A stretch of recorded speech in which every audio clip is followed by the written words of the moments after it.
di daerah nggak ada. OSMP Syariah ada satu lagi di Sumatera. OBCA cuma ada di Banda Aceh. Bukopin Syariah di Banda Aceh. Jadi pemain besar ekonomi di Aceh itu dua bank. Pertama BSI, kemudian yang kedua Bank Aceh. BSI sampai hari ini masih menyimpan banyak masalah. Narik duit dibilang minta maaf, macam hari raya aja minta maaf. Afwan, sebagai masalah Afwan sudah ya, silakan mencari ATM yang terdekat, kan? Kadang-kadang itu juga pas kita masukin dibilang ada duit, padahal duit kita ada, cuma nggak cukup memang. Itu kita tarik. Jadi ada problem yang harus diselesaikan secara tidak bisa berdiri sendiri, tapi secara sistemik. Jadi pelaku perbankan, kemudian juga harus diselesaikan oleh regulator, pemerintah, dan juga OJK dan Bank Indonesia, dan juga merubah mindset masyarakat dengan kehadiran kanun ini. Maka ini implementasi ini menjadi peluang sekaligus tantangan. Kalau ini rusak dalam tanda ini, ekonomi Aceh malah jeblok turun, maka nanti akan disalahkan bank syariah gagal.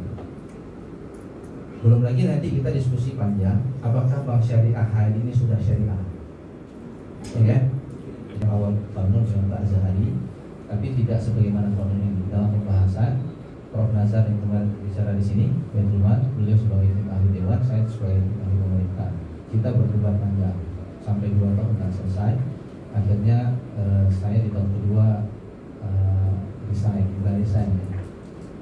Perdebatan saya dengan saya wakil dekan, beliau dekan juga anak ketika berdebat di dewan antara keinginan dengan kenyataan.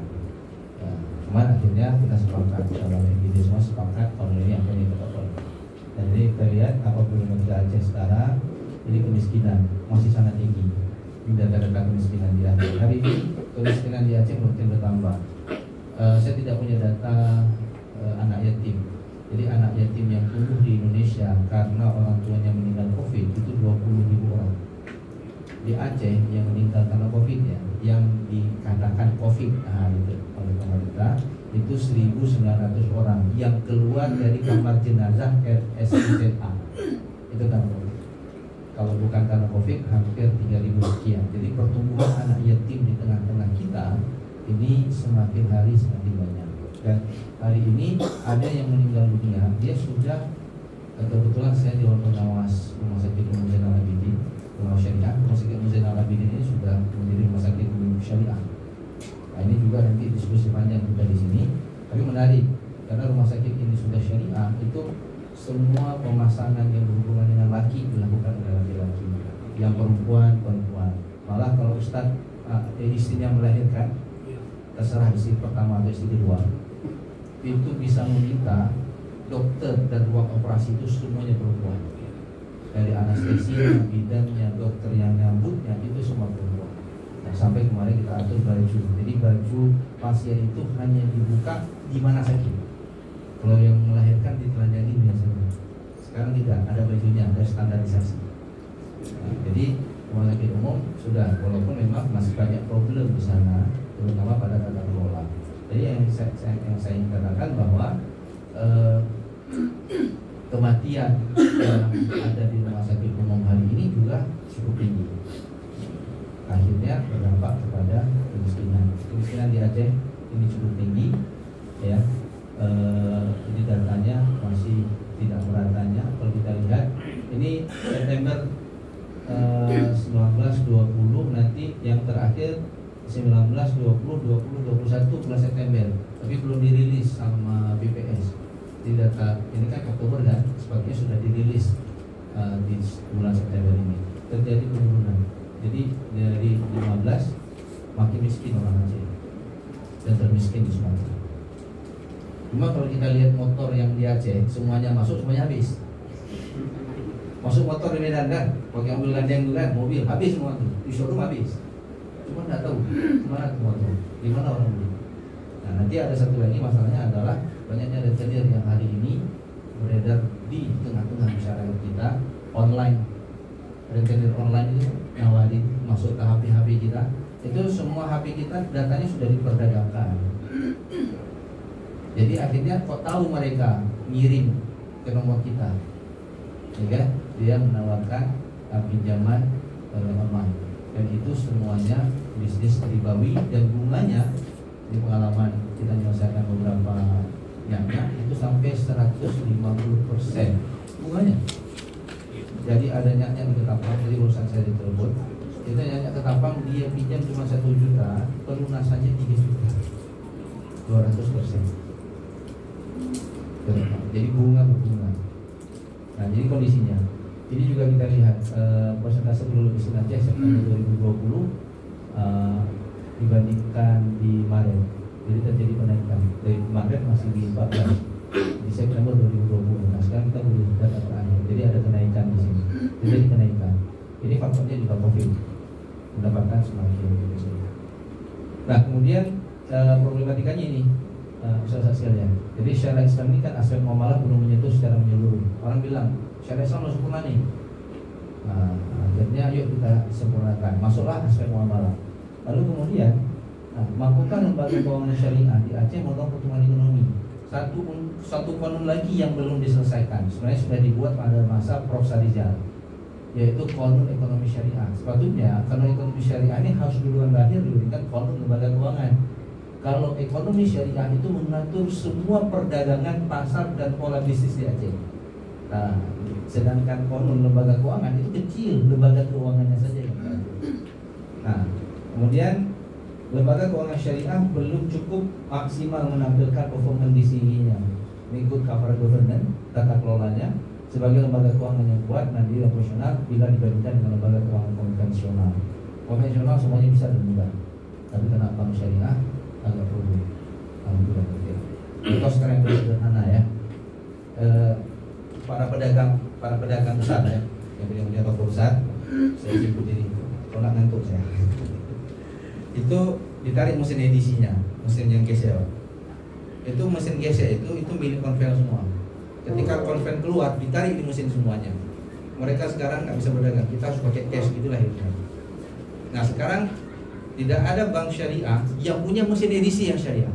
Nah, kalau ada yang di Suzuya, misalnya saya katakan saja lah brandingnya Suzuya, itu CIMB, itu punya konven, bukan punya syariah. Keuntungannya masuk, kita gesek, memang kita nggak bayar lebih, tapi biaya operasional dari keuangan yang kita gunakan itu nanti dibayar sama perusahaan, masuknya ke konven. Kenapa? Karena sistem IT kekuatan dan sedangkan. Nah, penyelesaiannya kemana? Pergi ke Bersitang. Kalau pilih nomor Bersitang, nah pokoknya ke sana lah. Kalau yang Subuh Salam ke Pak sana dari ya masih dekat. Masih Pak. Enggak, Pak. Kalau Bapak punya tabungan di situ 1 miliar boleh Pak selesaikan. Tapi kalau 100.000 bisa jawab, ikhlaskan aja, ikhlaskan. Coba bayangkan kalau tabungan itu sebanyak ada 1.000 orang, 100.000 berapa uangnya? 1 miliar 1 juta. Oke, kita persingkat, nanti kita diskusi. Ini konten Pak ya, kontennya nomor ini 2018. Tujuannya ketik Islam, ya, memberikan ekonomi masyarakat yang adil dan sejahtera dalam masyarakat Islam. Ini struktur konten sebenarnya yang saya ingin jelaskan. Landasannya ada, ini nilai kehidupan masyarakat Aceh yang sesuai dengan syariah, ya. Kemudian Aceh juga bagian dari negara kesatuan, ada perlakuan khusus terhadap syariat Islam. Lalu kemudian dasar kanun ini bukan hal yang baru, sudah lama ini. Jadi kalau kita lihat ada jalan sendiri ya, sebentar ya. Nah, pasal 18 apa? Jadi ada di undang-undang sudah ada. Kemudian di pasal 22 undang ini tentang keistimewaan Aceh. Lalu ini di undang-undang pemerintahan Aceh UUBA.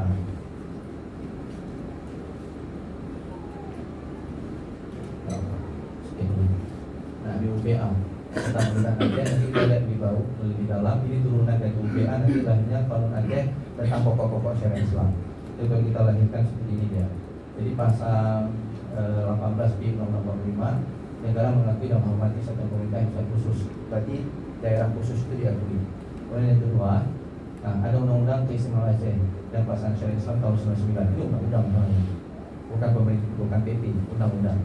Lalu kemudian turunan di situ lahirlah perda tentang syariat Islam. Kemudian ini masih tentang khamar dan khawat berdasarkan undang-undang ini. Nah, juga undang-undang nomor 10 tahun 2008 tentang uang zakat ini yang kemudian direvisi kemarin.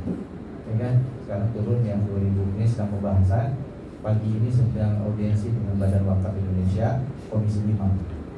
Kemudian Undang-Undang nomor 11 tahun 2006. Nah, ini 99 ini 2006. Di pasal 155 ini sudah dikatakan bahwa terwujudnya kemakmuran dan kesejahteraan rakyat dengan menjunjung tinggi nilai-nilai Islam. Bicara kemakmuran, bicara ekonomi.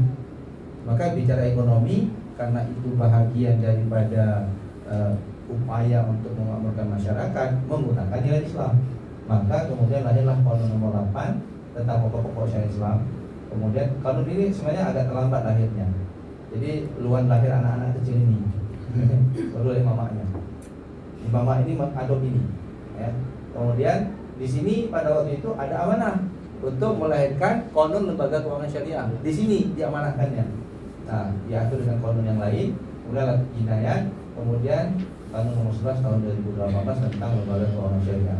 Jadi sebenarnya kanun lembaga keuangan syariah ini kita lihat secara umum Indonesia ada di undang-undang, lalu ada di amanah Istimewa Aceh, kemudian ada di undang UPA. Ini kita lihat UPA nih.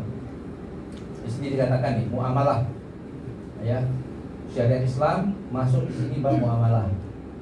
Jadi dari UPA sudah diamanahkan. Kalau ada yang kemudian memperdebatkan, ini kita bisa berdebat. Sebenarnya ini amanah undang-undang. Ya. Kemudian yang kedua, ya, setiap penduduk agama Islam di Aceh wajib mentaati dan mengamalkan syariat Islam. Nah, berarti kalau wajib menghormati dan mengamalkan syariat Islam termasuk dalam bab muamalah. Lalu kemudian perekonomian Aceh diarahkan untuk meningkatkan produktivitas dan daya saing dengan terwujudnya kemakmuran dan kesejahteraan rakyat dengan menjunjung tinggi nilai-nilai Islam. Maka ketika kita buka lembaga keuangan ataupun pengembangan apapun koperasi, maka dia harus menjunjung tinggi nilai Islam. Jadi UPA sudah mengamanahkan ini. Nah, jadi ini menjadi peluang sekaligus tantangan besar, ya, untuk menjalankan kerangka ekonomi Islam karena ada amanah undang-undang. Lahirlah Kanun LKS. Kanun LKS adalah bahagian kecil dari upaya menjaga yang disebut dengan Daruriyatul Khams. Salah satunya adalah hifdzul man. Kemudian Kanun LKS juga diharapkan akan mewujudkan kesejahteraan. Ini yang kemudian di question, Pak Ustaz. Bisakah ini? Contoh sederhana, tapi jangan cerita keluar.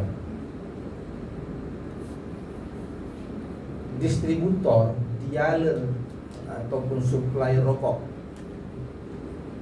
Saya mau tanya, rokok halal apa haram? Haram. Tergantung nantinya rokok. Udah, jadi kan.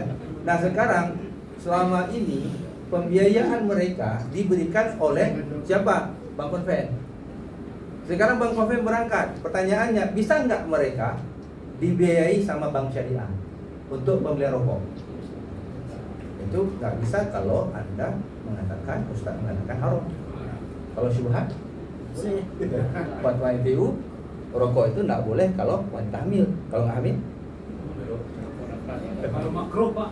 makruh boleh lagi, Pak, bukan haram. Dia uang beli rokok tadi bisa dari. Nah, jadi yang saya katakan ini tantangan, Pak, kepada ulama fikih yang ada di Aceh. Kalau mereka kemudian tidak ngambil pembiayaan di Aceh, putaran uangnya hilang dari Aceh, itu masalahnya. Dan ternyata perokok di Aceh paling besar. Nah, ketika mereka nggak ngambil pembiayaan di sini, bukan hanya dia nggak ngerokok, dia punya supplier lain. Dia juga supply rokok, dia supply makanan dan sebagainya. Ketika tidak dapat pembiayaan, dia ngambil sama Konven ke Medan. Dibilang sama Konven, pindahkan aja rekening semua ke sini. Dia pindahin semua. Nah, putaran ekonomi di Aceh mandek, nggak ada putaran uang. Itu maksud saya.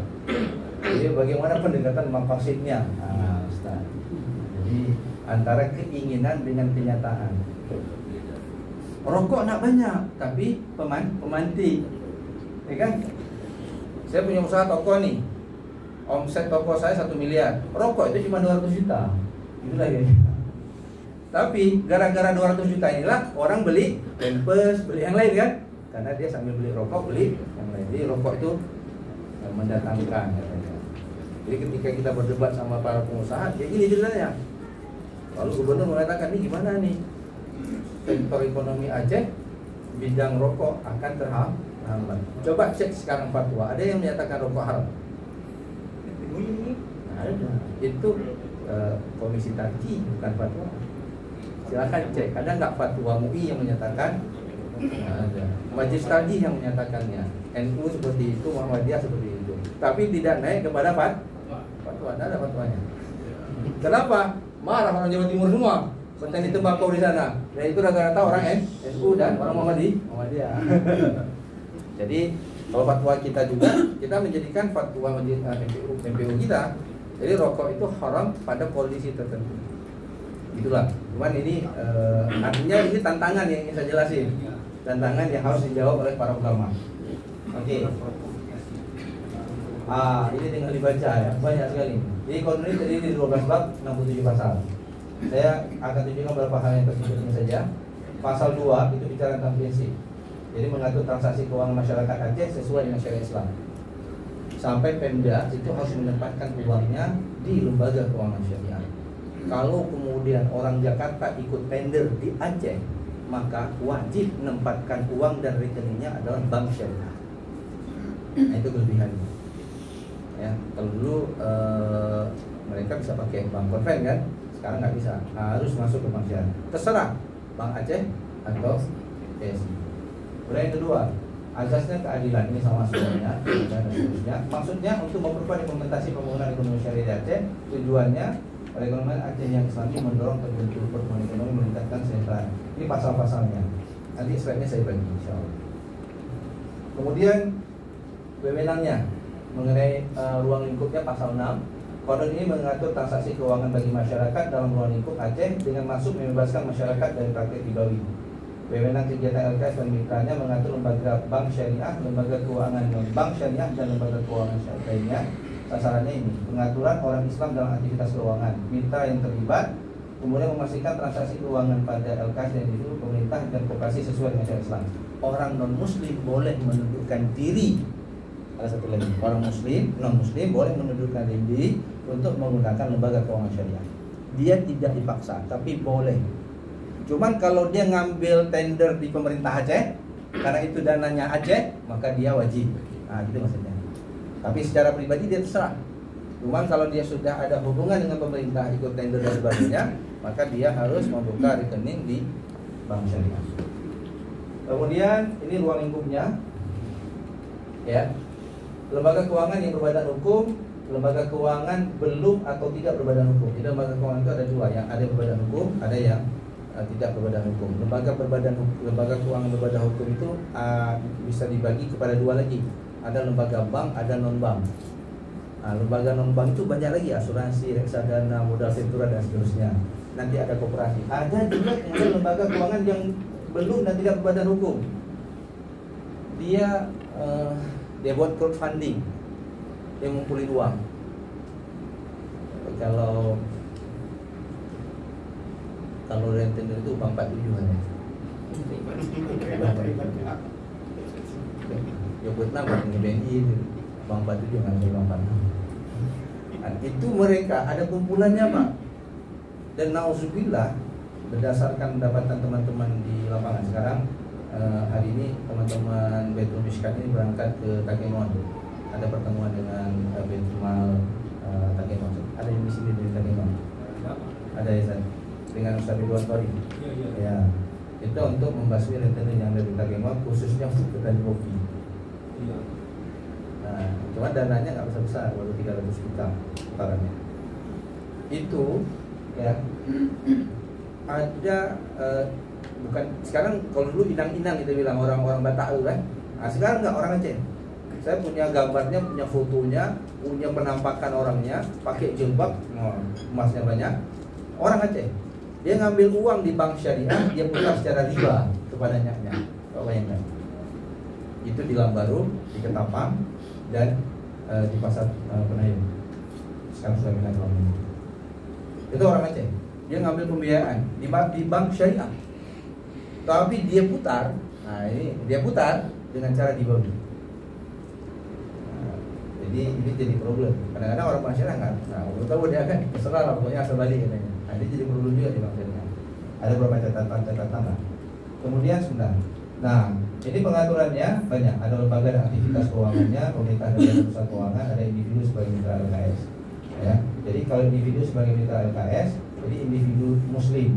Apabila non Muslim, dia boleh menundukkan diri kalau dia ingin membuka tabungan ataupun dia berinvestasi di lembaga keuangan syariah. Ini yang spesifik. Jadi azasnya syariat. Kemudian yang kedua, selain aktivitas bisnis ada sosial. Jadi lembaga keuangan syariah di Aceh boleh mengumpulkan zakat, infak dan sedekah, nanti kolaborasinya dengan Baitul. Kemudian yang ketiga, keuangan pemerintah Aceh wajib dengan LKS. Jadi pemerintah Aceh nggak ada lagi dia disimpan seperti kejadian Aceh Utara, simpan ke Bank Mandiri, jangan Pak. Nggak boleh lagi. Kalau itu uangnya uang pemerintah, wajib ditempatkan di lembaga keuangan syariah. Kemudian yang ketiga, yang keempat, wajib melakukan pembinaan. Ini yang berat. Ini menjadi tantangan. Tapi ini keuntungan bagi masyarakat.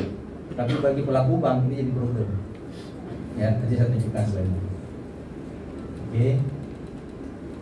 Ini yang saya ingin menjelaskan kepada abu-abu dan teman-teman semua. Jadi untuk pembinaan usaha kecil menengah, ya kan? Itu ditetapkan tahun 2020 rasionya 30%. Jadi dana bank misalnya ada 100 juta, 30%-nya diputar untuk usaha menengah dan kecil. Jadi tidak bicara tentang korporasi besar-besar. Naik di tahun 2022 jadi 40%. Lalu akad yang digunakan pun diatur dalam kanun itu. Itu yang kemudian menjadi kalau bahasa sederhana itu kan, kalau OJK ini agak berat katanya. Kenapa? Akadnya harus mudharabah masyarakat berbasis profit and loss sharing. Nah, profit and loss sharing tahun 2020 itu 10%, 2022 20%, 2024 40%. Ada dipelintir sedikit. Kalau dalam bank syariah itu, kenapa Anda tidak menggunakan akad mudharabah? Karena mudah rebah. Karena kita cari orang percaya. Laporan keuangan gimana? Saya kasih modal nih, set ya Ustaz, berapa? 100 juta. Usaha bagi dua nanti. Ustaz ini punya laporan keuangan 3. Untuk istri berbeda, untuk beliau berbeda, untuk lembaga keuangan syariah beda. Lembaga keuangan syariah rugi, untuk istri juga rugi. Sebaiknya diminta. Jadi problem dengan masyarakat yang tidak. Sekarang para pedagang sekarang ada nggak laporan keuangan mereka harian? Nah ada. Untuk mudharabah kepercayaan, kalau laporan keuangan nggak ada, gimana kita bisa percaya?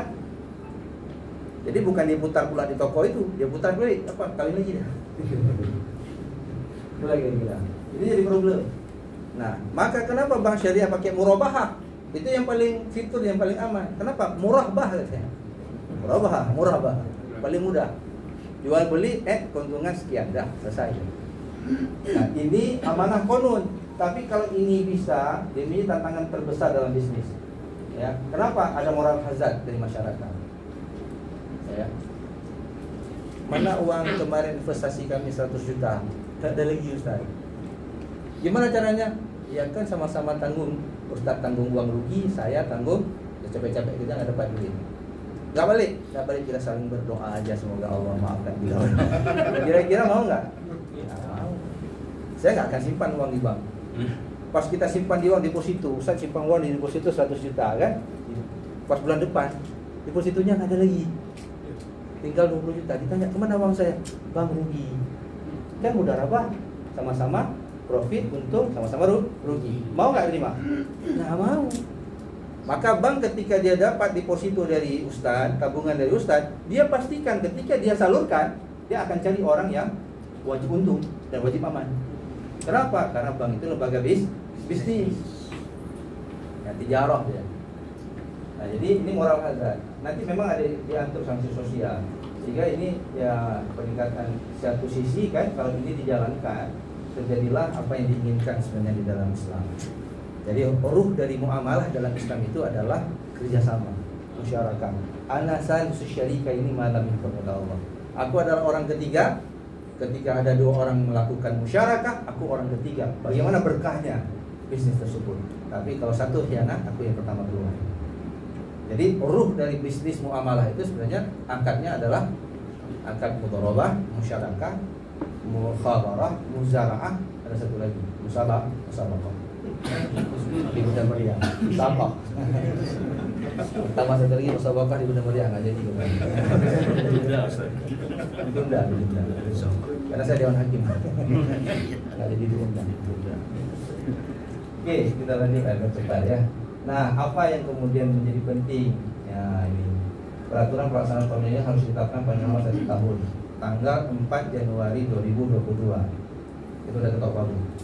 Nah, cuman nih kan sudah ada upaya judicial review nih yang melakukannya. Saya nggak bilang, Pak Polsek itu pasti kenal, Ustaz semua siapa orangnya.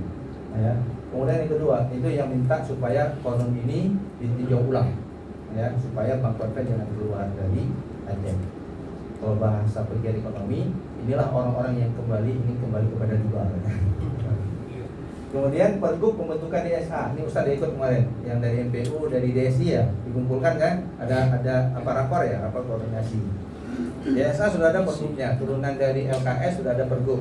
Saya berharap nanti usaha-usaha semua itu bisa menjadi DSA, Dewan Syariah Aceh, ada Dewan Syariah Kabupaten Kota, dan itu berfungsi melakukan pengawasan praktek keuangan yang ada di kabupaten kota. Jadi nanti akan dibuka pendaftaran, tapi harus ada pergubnya dulu, perwal ataupun pergub bupati. Kalau itu nggak ada, tidak dialokasi dananya, nggak bisa juga. Nah, di Aceh sudah ada DSA, ya, Prof Sabri ketuanya, kemudian Dr. Zaki, satu lagi Dr. Edi Gunawan. Itu sebagai representasi DSA, ya. Jadi ini ada ruang ustaz-ustaz di sini. Cuma syaratnya harus lewat Dewan Pengawas Syariah tingkat nasional, sertifikasi. Jadi ikut ujian. Boleh saya tahu berapa orang yang sudah ikut, yang sudah lewat? Sudah ada sertifikatnya. Yang lain? Nanti kita minta pelatihan sekali lagi, pelatihan untuk persiapan mengikuti tes sebagai salah seorang calon Dewan Pengawas Syariah. Apakah koperasi, apakah bank. Kemudian inventarisir LKS yang belum berbadan hukum, paling lambat. Ini ada lembaga-lembaga keuangan yang belum berbadan hukum. Ini yang bodong-bodong, yang kemarin itu banyak kejadian di Aceh kan. Dia lembaganya, investasinya, kalau buka telegram kan banyak tuh. Itu kalau kita telusuri apakah ini berbadan hukum ataupun tidak, itu banyak yang enggak. Nah, orang Aceh paling suka cepat kan, cepat kaya. Hari ini Bapak simpan 10 juta, minggu depan Bapak dapat 20 juta. Besok Bapak tambah 20 juta, 40 juta. Pas kita taruh 60 juta, lari dia. Nah, ada banyak kejadiannya. Kan? Orang Aceh kan banyak kaya. Nah, ini penyiapan aturan yang belum. Jadi ada mengatur lembaga keuangan non formal yang tadi yang tidak ada, rasio pembiayaan UMKM yang akan kerjasama ini diatur nantinya. Insentif kepada LKS yang bekerja baik, ini perlu pergub. Jadi kalau LKS bisa mencapai target 40% tadi misalnya, mudharabah musyarakah itu kan, lalu dia pembinaan terhadap UMKM bagus, maka ada insentif yang harus diberikan oleh pemerintah. Apa insentifnya? Pemerintah menempatkan dananya di lembaga keuangan tersebut. Nah, selama ini pemerintah Aceh hanya menempatkan dana di Bank Aceh. Nah, cuman kalau dulu waktu disusun kan nggak ada isu akan terjadi konsolidasi bank himbara ini, ya, bank milik pemerintah. Sekarang kan jadi konsolidasi mereka, gabung semuanya saham, akhirnya jumlah satu. Maka petarungnya hanya ada 2 di Aceh sekarang, yang besar ya, Bank Aceh dengan Bank BSI. Kemudian boleh menurunkan sukuk daerah, ini kelebihannya, tidak ada yang tempat lain. Jadi kita bisa mengeluarkan sukuk sebagaimana pemerintah Jakarta, pemerintah Indonesia mengeluarkan sukuk. Kemudian perlindungan nasabah yang belum diatur di OJK. Kalau misalnya nasabah tadi yang naruh uang di lembaga keuangan non formal ini, tiba-tiba uangnya nggak ada lagi, siapa yang jamin? Kalau kita ke bank kan ada lembaga penjamin simpanan. Apa beda simpanan dengan simpanan? Ya, kalau simpanan nggak disukai, kalau simpanan dibenci. Istri simpanan.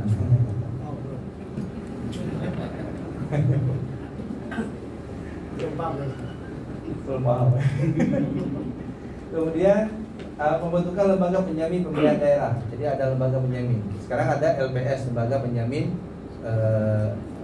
syariah, lembaga penjamin tabungan nasabah, itu punya pemerintah. Nanti bisa dibuat, ya, jadi boleh dibuat. Kemudian ada infrastruktur dasar LKS pada daerah yang misalnya, sudah ada semua ya. Saya nggak tahu di Pulau Aceh sudah ada nggak bank syariah. Kalau banyak nggak ada, diminta sama gubernur harus ada, karena sudah ada investasi dari Abu Dhabi, investasinya Luhut. Ya. Jadi Bank Aceh kalau lihat dari sisi hitungan profit, buka bank ini di sana nggak mungkin, karena masyarakatnya tidak banyak. Tapi karena ada investasi yang besar, lalu di sana ada kewajiban ini, pemerintah harus mengatur, maka dimintalah Bank Aceh untuk buka di kantor cabang pembantu di Pulau Banyak. Ya, berapa pulau saya juga nggak tahu. Ya, Banyak. ada banyak. Oke. Nah, ini yang harus dilakukan oleh pemerintah, ya. Jadi ini harus dikeluarkan pergubnya, ya kan? Yang tadi. Lalu ada pergub, ya. Seperti ini pengaturan sanksi sosial bagi nasabah yang melanggar. Ini berat, loh. Jadi kalau nasabah misalnya begini, ada masyarakat Aceh terlibat dengan rentenir, gimana pelanggar? Gimana hukumnya? Apa dicambuk? Nah, kan ayatnya haram sama kan? Haram daging babi dengan haram riba kan sama. Nah, sekarang sanksinya bagaimana? Ini diatur di dalam pergub, tapi belum ada pengaturannya. Jadi ada pekerjaan tersisa yang belum diselesaikan oleh teman-teman di Nasional Islam. Mana teman-teman yang di belakang? Ada yang belum diselesaikan. Ada pergub perwal. Ini wajiban bupati untuk membentuk DSK. Tujuannya adalah mengawasi. Kemudian juga ada usulan MPU Kabupaten Kota. Kalau misalnya Ustadz mau ikut sertifikasi sebagai Dewan Pengawas bank atau koperasi, itu harus ada surat rekomendasi dari MPU. Kalau nggak ada, nggak bisa. Dan itu sudah menjadi standar di tingkat nasional. Kemudian kanun pembentukan lembaga penjamin syariah. Ya. Kalau di Indonesia belum ada lembaga penjamin simpanan. Ini hampir sama, ya, dengan yang tadi. Nah, apa peluangnya? Ya, peluang adanya kanun secara makro. Ini sebenarnya secara makro, ya, secara umum meningkatkan nilai ibadah seseorang masyarakat kepada Allah. Jadi gini, selama ini kan uang kita masih bercampur-campur lah, ya. Nah, sekarang dengan tidak adanya lembaga keuangan konven, contoh misalnya ada pedagang makanan misalnya, ya. Saya punya restoran, kan? Yang saya jual halal kan? Nah, saya urus sertifikasi halal sama MPU, keluar multiple bulan seperti ini keluar dia. Oh maaf, ini saya. Nah, ini kan ada halal logo halal. Nah, sekarang yang dikatakan supply chain itu, bahwa halal itu bukan hanya saya mengeluarkan produk lalu saya daftarkan ke MPU keluar halal. Akan ditanya berikutnya, Anda buat usahanya itu uangnya uang apa? Kalau uangnya dari konven, haram karena riba. Nah, di Aceh nggak akan terjadi lagi. Kenapa? Karena lembaga itu sudah tidak ada. Maka, ya, ibadah kita akan semakin sempurna. Bukan hanya kita memproduk barang halal, tapi sumber keuangan kita juga halal. Nah, ini mudah-mudahan akan melahir generasi yang semakin soleh.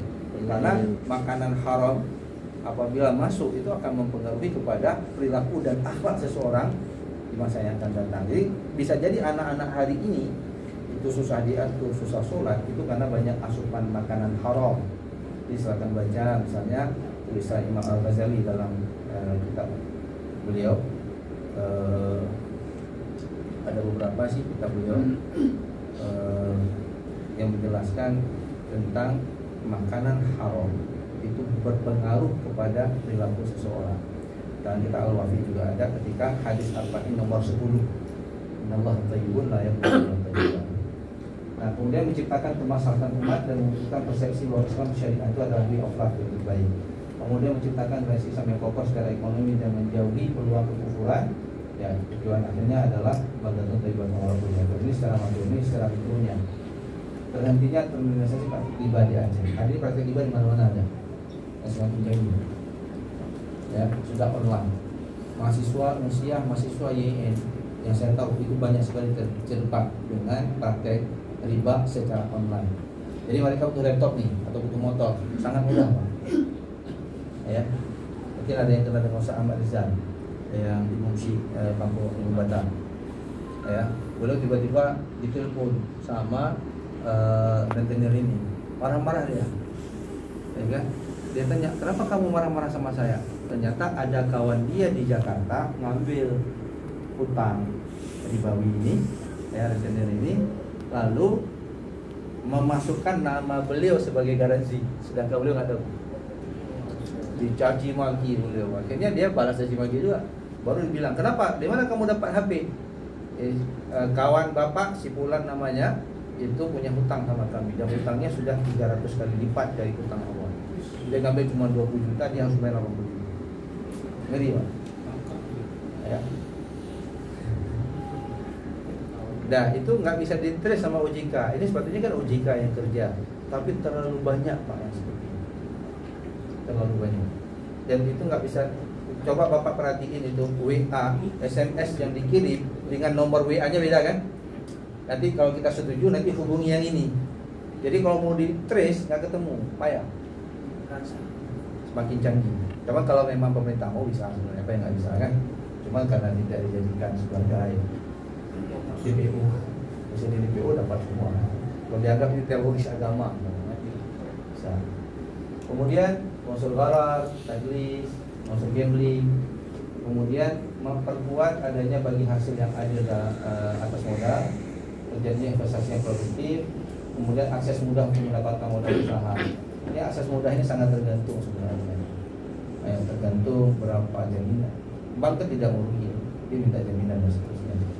Ya, ada falah oriented, hasanah fid dunya wal akhirah, lalu zakat, infak, sedekah. Karena bank syariah itu bisa menjadi nazir yang mengelola wakaf uang. Kalau bank ini juga. Nah, ini tantangannya. Tantangan tadi yang pertama di sini, Pak, di rasio. Misalkan lembaga keuangan syariah, bank syariah itu menyalurkan pembiayaan ke UMKM 30%. Sekarang nggak ada, Pak. Paling banyak 10%.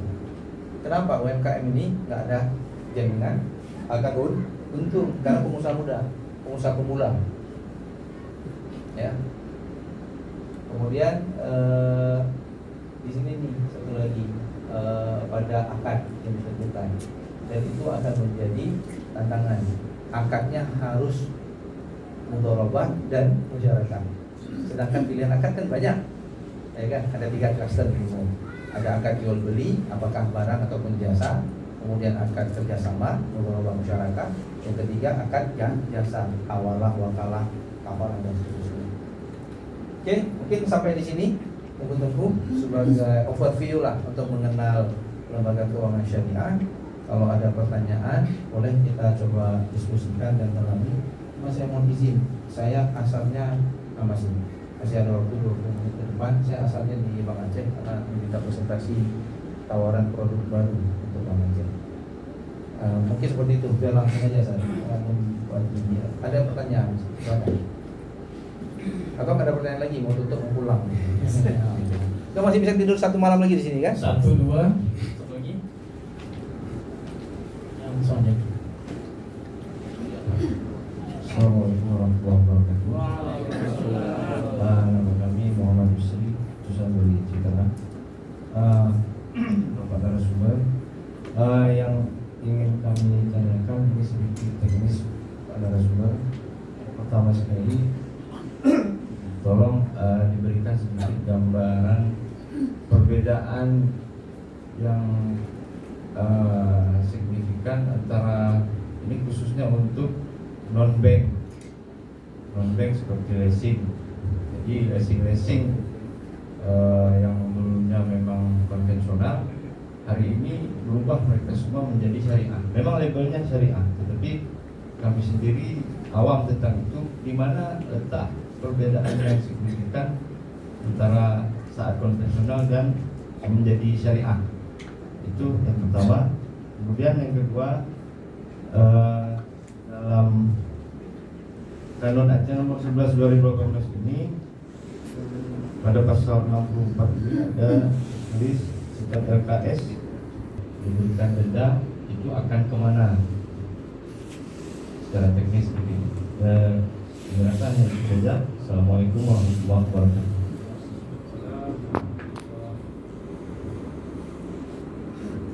Terima kasih. Nama kami Burhanuddin dari KJ Kabupaten Belos.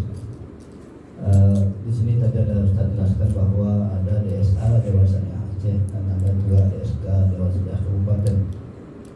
untuk di Aceh berapa kabupaten yang sudah membentuk DSK-nya? Karena kami juga di Baitul Mal dalam waktu dekat ini juga akan mengadakan menerbitkan istilahnya lembaga keuangan syariah yang dibawahi oleh Baitul Mal.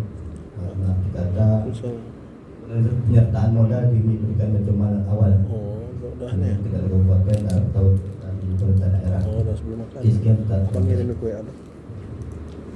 Dulu ya, saya jawab dari yang terakhir yang mudah, yang panjang jawabannya. Pertama, DSK atau DSA sudah ada pergub, ya. Jadi setelah ada pergub, kemudian dianggarkan anggarannya, baru orangnya di fit gitu. Nah untuk daerah tidak ada, belum ada, baru dibuat pertemuan yang 2 bulan yang lalu, pada 9 yang kemarin. Koordinasi di Nasional Islam NPU untuk mendorong supaya lahir DSK, Dewan Syariah Kabupaten Kota. Nah, kenapa Dewan Syariah Kabupaten Kota ini butuh? Karena banyak sekali koperasi di daerah yang akan melakukan konversi. Suratnya sudah keluar dari Pak Sekda. Semua koperasi yang ada di Aceh wajib konversi ke syariah. Problemnya adalah dalam aturan koperasi yang berbasis syariah itu harus ada 2 orang dewan pengawas syariah, dan salah satu dari mereka itu harus tersertifikasi, artinya lulus uji kompetensi dari Dewan Syariah Nasional. Aceh Aceh sudah buat kemarin, seingat saya cuma ada 40-an, sedangkan koperasi di 190 orang ya. Koperasi di Aceh tahu nggak berapa orang koperasi? 4.000 lebih koperasi di Aceh. Lalu aturan DSN bahwa seorang yang sudah tersertifikasi itu hanya boleh menjadi dewan pengawas 4, paling maksimum 4. Jadi kan agak problem lagi. Jadi dengan ada DSK itu di dalam konon bisa sementara waktu di saat belum ada DSA ataupun tidak ada DPS pengawas syariah untuk koperasi ataupun lembaga keuangan lainnya, maka DSK inilah yang kemudian mengawasi semua koperasinya. Nah, itu jadi penting kehadiran DSK. Kemudian yang kedua, kembali ke pertanyaan yang pertama tadi, udah ya. Yang pertama, nah, ada hal yang penting saya jelaskan di sini dalam praktek lembaga keuangan syariah, bahwa syariahnya lembaga keuangan di Indonesia itu tidak didasari pada kitab fikih tertentu. Itu dulu yang perlu kita pahami. Karena kalau dipahami dengan misalnya kitab fikih Syafi'i, Hambali, Hanafi, ini ruang perdebatan yang cukup besar. Syariahnya lembaga keuangan syariah, alat ukurnya adalah fatwa Dewan Syariah Nasional. Nah, fatwa Dewan Syariah Nasional kemarin baru diterbitkan 5 lagi, jadi jumlahnya sekarang 142. Apakah ada fatwa yang bertentangan dengan kitab fikih? Ada, dan sangat tajam pertentangannya. Saya kasih satu contoh. Jual beli emas itu secara cicilan hukumnya apa? Sepakat ulama mazhab jumhur 4 mazhab besar itu hukumnya haram. Al-zahab bil-zahab wal-fiddah bil-fiddah. Itu di akhirnya kan dia waktan biwaktin. Cash and carry tidak boleh beli cicilan. Sekarang ada nggak praktek bank atau pegadaian beli emas secara cicilan? Ada. Jadi kalau kita pakai kitab fikih, apalagi ada ustaz misalnya ngajar di masjid atau di daya lalu mengatakan ini haram berdasar kitab fikih itu, ya. Tapi fatwa Dewan Syariah Nasional menyatakan boleh. Apa istinbat hukumnya? Pendekatannya adalah 2. Satu, pendekatan ilat yang sudah berubah, tambatan hukum yang sudah berubah. Kenapa uang tidak boleh diperdagangkan, emas dibeli? Itu kan dikembalikan kepada 2 makna. Yang pertama, emas itu saman, harga. Jadi emas itu adalah alat tukar, dia bukan aset. Dan itu menjadi uang dinar, uang dirham. Nah, jadi kalau kita bilang komoditi riba itu ada 2. Satu yang berhubungan dengan uang, alat tukar, taman, harga. Satu lagi yang berhubungan dengan al-qimah, makanan pokok. Nah, jadi kalau makanan pokok kita menukar beras ramos dengan beras dolok, berbeda. Beras doloknya 2 karung, beras ramos 1 karung, hukumnya haram karena itu makanan pokok. Ya, jadi kalau mau nggak haram jual dulu, nah itu baru beli. Itu tidak dengan kasus Bilal bin Rabah ketika dia menukarkan kurma kualitas baik dengan kualitas buruk. Nah, dalam masalah uang, ya emas, nah Fatwa Dewan Syariah Nasional melihat bahwa emas hari ini tidak lagi dijadikan alat pengukur nilai. Jadi taman tadi sudah nggak dipakai. Kenapa? Karena cetak uang hari ini di dunia setelah kejadian Perang Dunia Kedua itu tidak distandarisasi lagi kepada suku cadang emas yang dimiliki oleh sebuah negara. Mau cetak aja. Itulah kira-kira.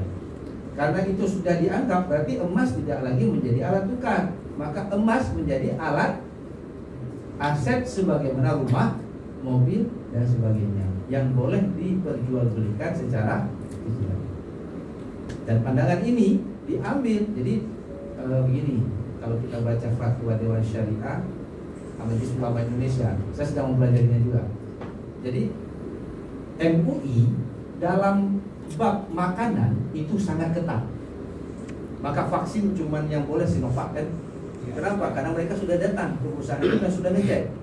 Tapi sampai hari ini untuk Moderna plus kemudian Pfizer itu tidak. Kenapa? Mereka nggak bisa akses ke Amerika Serikat.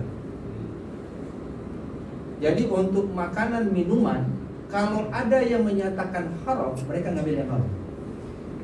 Walaupun mayoritas menyatakan halal misalnya, kecuali nanti ada asumsi mudarat ataupun maslahat, itu beda. Tapi dalam bab ya muamalah maliyah, mereka lebih cenderung memudahkan. Nah, itu agak berbeda ya.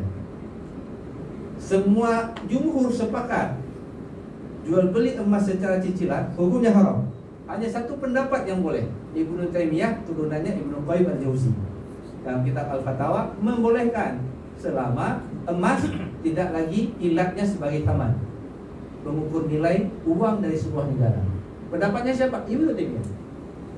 Itu diambil oleh Majelis Ulama Indonesia, meninggalkan jumhur karena menganggap ilatnya sudah tidak ada, lalu untuk menciptakan kemaslahatan. Maka dalam mengukur praktek bank syariah halal ataupun haram, kita tidak bisa menggunakan kitab fikih, kita akan berdebat. Sudut pandang kita berbeda. Definisi tamlik saja bisa beda kita. Kepemilikan ataupun apakah misalnya contoh ya, teman-teman mungkin tahu dropship ya, jual beli online. Ya kan, kalau kita beli di Shopee sekarang, saya promosi pulang ya orang. Pokoknya platform itulah. Itu nanti kita pilih, kita beli sebagai dropship atau kita beli sebagai ingin kita miliki. Nah pertanyaannya, dalam jual beli salam, kapan jual beli itu dikatakan sempurna? Dikatakan qabdu hukmi, saya pegang itu barang, baru saya boleh jual balik setelah barang itu sampai. Nah dropship, barangnya belum sampai, saya sudah alihkan ke beliau, saya sudah jual ke beliau. Bahasa sederhana sekarang, saya ketemu pedagang di Medan, dia baru beli barang di Cina, baru dimuat di kapal, barang itu udah habis laku di Medan. Dia hanya menunggu uangnya udah untung dia. Dia beli satu kapal itu misalnya dibilanglah 1 miliar, dia sudah jual di Medan, barang itu belum sampai, cuma yang hanya dapatkan gambar. Jadi fikihnya ini akan jadi ini loh. Cuma sampai sekarang fatwa Dewan Syariah tentang dropship, jual beli online itu belum keluar. OVO, Shopee dan sebagainya itu belum. Shopee, Traveloka dan sebagainya itu belum keluar. Yang ada pandangan pribadi-pribadi. Temannya Ustaz Mukhlis, Ustaz Oni Syahroni ngeluarin buku tentang dropship. Saya juga sudah keluarkan buku tentang jual beli online. Tapi nggak punya uang untuk nyetaknya. Dia ambil lisensinya sama Bapak Aceh. Jadi kita sudah membuat pandangannya lah ya. Nah, kembali kepada leasing tadi ya, apa perbedaannya? Ada perbedaan yang sangat mendasar. Nah, kalau leasing ya, jual belinya leasing kalau dibawa ke dalam syariah namanya bisa dipindahkan kepada akad ijarah muntahiyah bitamlik. Nah, kalau leasing seseorang itu dia beli lalu kan disewakan ke kita kan barang itu ya kan leasing. Nah, sekarang pertanyaannya, barang itu milik siapa? Tetap milik si supplier kan, sampai kemudian dia membayar secara lunas. Nah, dalam akad syariah ya, ijarah itu termasuk jual beli jasa, tapi bukan jual beli barang, ya kan? Nah, kepemilikan barang dalam leasing itu tidak pasti kapan akan dimiliki. Sedangkan dalam bentuk ijarah muntahiyah bitamlik, dia sudah melakukan ijarah yang akan diakadkan kepemilikannya nanti di akhir. Sama-sama leasing, sama-sama sewa menyewa, tapi yang satu itu litamlik, yang satu tidak litamlik. Jadi tidak ada akad yang pasti, sehingga kemudian dikatakan akad itu gharar. Belum lagi ketika dia tidak bisa membayar, kan dia harus bayar cicilan, maka kena bunga. Di situ haramnya. Sedangkan di ijarah muntahiyah bitamlik tidak bisa dikenakan bunga. Tapi kalau kemudian dia tidak bayar, maka nah ini kan masalahnya, ada orang yang tidak mau membayar bukan karena tidak punya uang, tapi memang nggak mau bayar. Kalau bahasa hadis, matlul ghani dzulmun. Orang yang punya uang tapi tidak mau membayar hutangnya, dia zalim. Mengajarkan orang yang seperti ini dalam fatwa dibolehkan dia dikenakan denda. Tapi denda ini bagi si leasing syariah tidak boleh diakui sebagai pendapatan halal. Hanya litakdik, mengajarkan mereka yang terlibat kontrak untuk komitmen secara syariah. Keperintahnya ya ayyuhalladzina amanu aufu. Jadi di syariah tidak ada memberikan denda. Oh, di bank syariah kok ada denda? Ingat, denda di bank syariah tidak dicatat sebagai pendapatan halal. Dan dia didenda. Kenapa didenda? Karena ada orang dengan sengaja tidak mau membayar hutang. Kan waktu dia ngambil pembiayaan di bank syariah ada garansi, ada jaminan. Jaminannya apa? Toko. Ini kemarin ada pertanyaan juga. Zalim kali bank syariah. Kenapa tokonya dilelang? Hutang wajib bayar nggak? Wajib.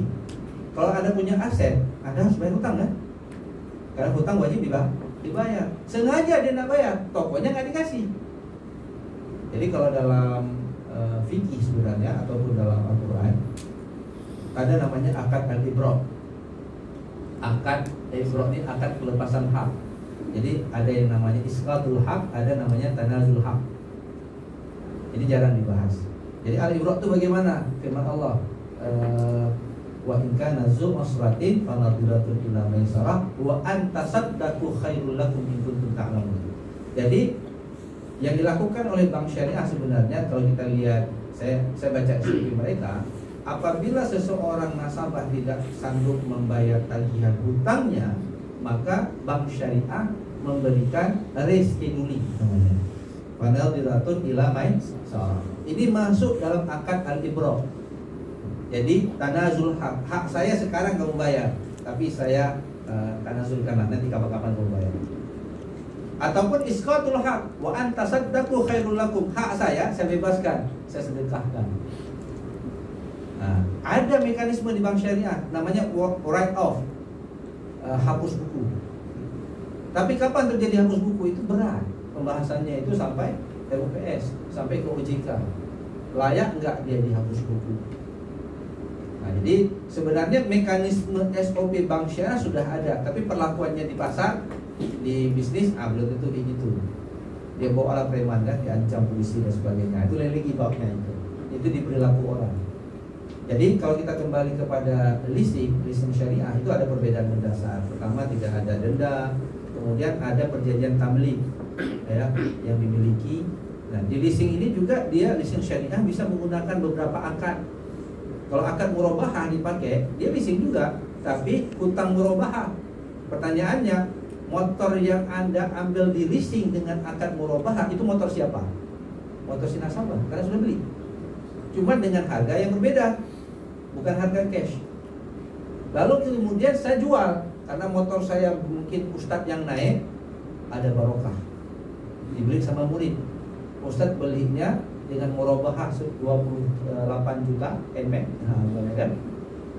Karena murid ustadz itu sangat loyal sama ustadz, dia mau beli 50 juta. Ustadz jual, Ustadz 50 juta. Pertanyaannya, apakah ustadz harus melunasi hutang itu? Tidak ada kewajiban, karena perjanjiannya adalah beberapa bulan ke depan. Kan murabahah kan pembayaran cicilan 1 tahun misalnya, maka tidak ada kewajiban. Barang itu milik siapa? Milik ustaz. Boleh jual? Boleh, selama tidak dijadikan jaminan. Beda lagi kalau kemudian dijadikan jaminan. Mungkin seperti itu ya perbedaan sederhana antara. Jadi leasing itu bukan hanya dia menggunakan satu akad, tapi dia bisa menggunakan beberapa akad. Tapi kalau di convert, leasing itu langsung main menentukan bunga, dan itu tidak adil lagi. Perubahan suku bunga itu tidak minta izin sama kita. Ketika BI mengatakan suku bunga dinaikkan, dia naikkan secara sepihak. Nanti kita terkejut ketika kok ini sepatutnya udah selesai, ternyata belum selesai. Kenapa? Karena dia secara sepihak, dan itu di dalam konven dibenarkan. Di dalam syariah tidak boleh. Misalnya contoh murabahah, kita lakukan transaksi dengan si nasabah, itu di dalam fikih dikatakan apabila ada perubahan nisbah bagi hasil harus disepakati di antara kedua belah pihak. Kalau itu dilakukan secara sepihak, maka keuntungan itu tidak boleh dinyatakan sebagai keuntungan halal. Nah, bagaimana kemudian masuk uang haram kan dalam bank syariah? Ada uang haram di bank aja ada. Ada tidak? Digunakan untuk apa? Ada fatwa Dewan Syariah Nasional. Uang haram pendapatan dari lembaga keuangan syariah bisa digunakan untuk kegiatan sosial. Masuklah dia dalam ke dana CSR. Cuma kalau pendapatan bank syariah banyak dana haramnya dibandingkan dana halalnya, maka bank syariah itu bisa dicabut izin operasional oleh otoritas jasa keuangan. Siapa yang kemudian bisa memberikan opini bahwa bank itu tidak syariah, transaksi itu tidak syariah? Itulah DPS, Dewan Pengawas Syariah. Saya bisa jelaskan ini karena saya salah seorang DPS Pak Haji. Ya, ketika kita coba luruskan ini, geli-geli sedang. Bukan hanya masalah bank, juga masalah nasabah. Saya kasih contoh. Ibu baca nih.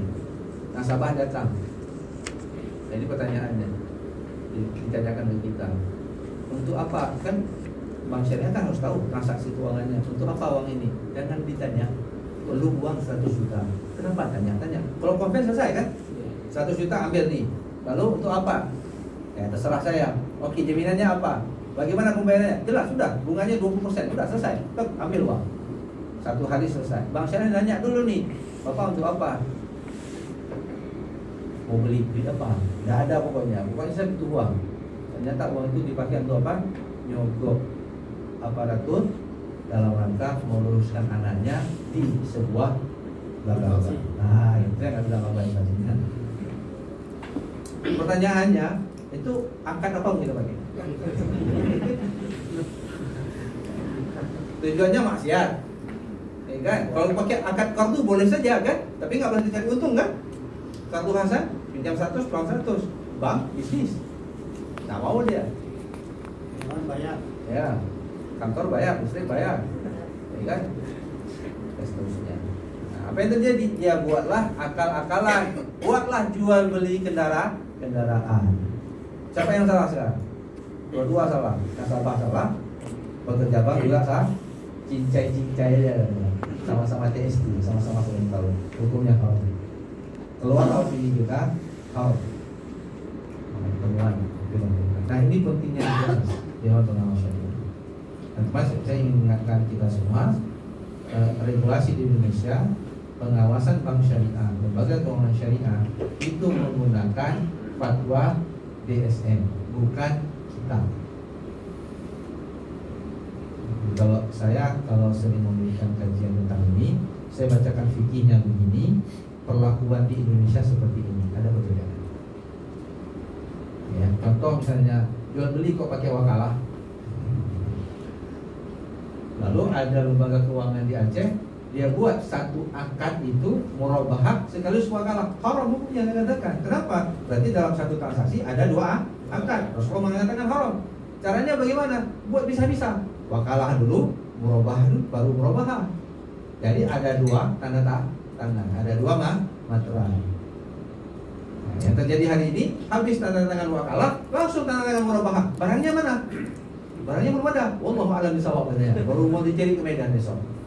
Menjual barang yang belum dimiliki itu hukumnya haram karena tidak ada barang. Jadi rukun jual belinya tidak terpenuhi. Mungkin seperti itu ya. Nanti insya Allah kapan-kapan kita lanjutkan. Masih ada satu orang lagi. Ya, kalau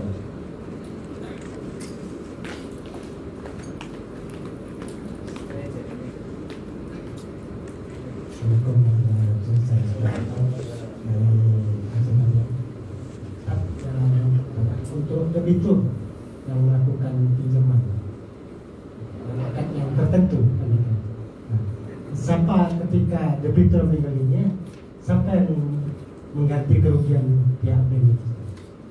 Ada itu ya, maksudnya debitur yang membenarkan. Ya, ini juga kan belum memahami bank syariah. Nggak ada pinjam-pinjam di bank syariah. Yang ada mengambil pembiayaan. Ngambil pembiayaan, debitur ngambil pembiayaan. Tiba-tiba meninggal dunia. Ya kan? Kalau di masyarakat, kalau kita meninggal dunia ada hutang, siapa yang akan tanggung? Ahli waris kan? Nah, belum tentu ahli waris belum sanggup kan? Nah, kalau di bank syariah dibuat mitigasi, ditanggung oleh asuransi. Nah, asuransi yang menanggungnya ada dua, ada asuransi jiwa, ada asuransi kerugian. Kalau kita beli mobil itu asuransi kerugian yang namanya. Tapi kalau kita ngambil investasi, apakah investasi buat rumah atau investasi yang besar, itu dibuat juga asuransi jiwa. Artinya kalau kita sudah ngambil pembiayaan di bank syariah 1 miliar, meninggal dunia besoknya, maka asuransi akan menggantikan uang itu 1 miliar. Ada rencana utang, ada ini ada rencana namanya. Tapi kalau bunuh diri lele langsung orang malaikat. Mungkin seperti itu abu-abu tunggu-tunggu yang saya muliakan. Saya maaf waktu asar. Dan kita juga sebenarnya sudah lewat dari jadwal karena ada penutupan ya kalau sudah di acara. Insyaallah mudah-mudahan sedikit banyaknya walaupun kalau ini nggak kita bedah secara mendalam, tapi gambaran kalau seperti ini sebenarnya kalau ini menjadi uruf baru dan contoh bagi Indonesia. Ya, jadi istilahnya kalau kita berhasil ini akan dicontoh oleh banyak orang. Tapi kalau kita hancur dari sisi ekonomi, ini akan menjadi presiden buruk bagi keuangan syariah. Sekarang ini harapan besar Aceh itu menjadi pilot project. Dan pilot project penerapan ekonomi syariah di mana satu-satunya daerah di Indonesia dan di dunia yang punya single banking hanya bank syariah, itulah bank di Project bersama. Dan ini bisa juga bukan hanya bank yang syariah, masyarakat dalam berusaha juga syariah dan cara berpikir kita juga syariah. Wallahu a'lam bishawab. Wallahu muwaffiq ila aqwamit thoriq. Assalamualaikum warahmatullahi wabarakatuh. Baik, terima kasih atas pemaparan materi dari Ustaz Dr. Muhammad Yasir Rasulullah, dan kami mohon maaf atas segala kekurangan dan khilaf selama membawa acara ini. Kita tutup sama-sama dengan membaca doa kafaratul majlis. Subhanallah walhamdulillah. Baik, selanjutnya kami serahkan ke panitia. Mungkin ada penutupan atau ada pengumuman. Assalamualaikum warahmatullahi wabarakatuh.